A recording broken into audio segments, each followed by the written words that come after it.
Hi everyone, it's Adriana and today I'm going to show you how to make a really cute bubbly breakable heart.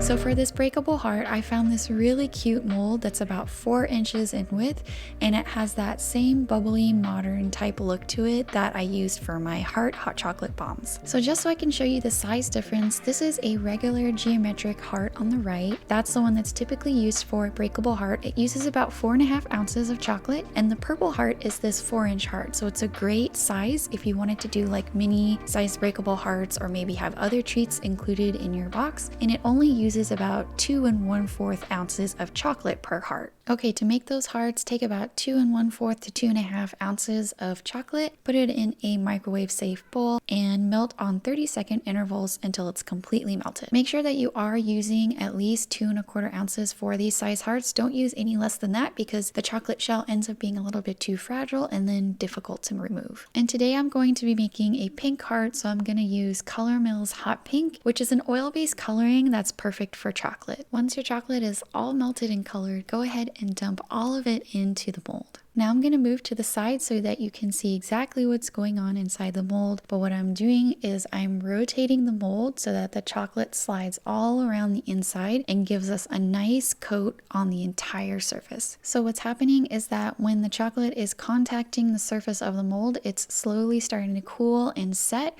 and it's creating that first layer for us. And so that I don't make a mess, I like to take a paintbrush at the end stages of this rotating process and just bring the chocolate up to the sides to make sure that everything is thoroughly covered. Once the entire surface of the interior cavity is covered with chocolate, turn it upside down and let the excess chocolate drip out. And since this is a heart design, I find that it's easiest to do this at the bottom V region of the heart, and then after that, take a knife or a spatula and clean up the edges so that there's no chocolate on that ridge. Then place your heart in the fridge for about 5 minutes to set. Once your heart is set from the fridge, make sure your leftover chocolate is nice and melted, and now we're going to work on the second coat. Because our heart is kind of cool from the fridge, any kind of painting that we do like this is going to set almost immediately, so we need to concentrate on the most important part first, which are the sides. Remember, we dried this thing right side up or with the cavity exposed to open air, and so a lot of the excess chocolate would have dripped down to the bottom, creating a thicker base of the heart. And so we need to make sure that the sides have a really nice thick coat of chocolate, because particularly with this mold, because it has that curvature at the bottom, we want to make sure that it's nice and stable so that we can push it out really easily. So take your chocolate and paint all around the perimeter of the inside of the heart. Once you've completely painted the sides, if you have any more leftover chocolate, just pour the rest of it into the mold and then just cover the bottom and the sides as needed. We want to make sure that we use all this chocolate because that's going to give us the stability to remove it in one piece.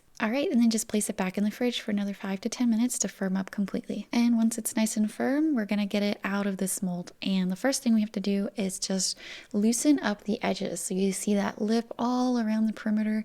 We wanna make sure all of that is free from the chocolate. Now I find it's easiest to remove this heart by popping out the V region first. And so I often fold that part over and then push up from the bottom and then peel the rest of the mold off of the heart. So the first time I removed a heart from this mold, I was really amazed. It just produces a really beautiful professional looking heart. It gives you that brushed surface because the interior of the mold has a brushed interior, so it almost looks kind of matte. So here's this process with a green heart that I did just to show you. Again, you just want to peel away that lip of silicone around the bottom of the heart and then peel away from the V region and pop the heart out. And these hearts are just beautiful on their own, but I'm going to give this pink one here a little bit of shimmer by adding some chocolate metallic dust all over the surface. So the thing with these breakable hearts is that you always want to try to hide something inside that you think that the recipient or the person that you're giving to is really going to like and appreciate. So you can use other kinds of candies or maybe like a small little gift or token. I'm just going to fill mine with some high chews.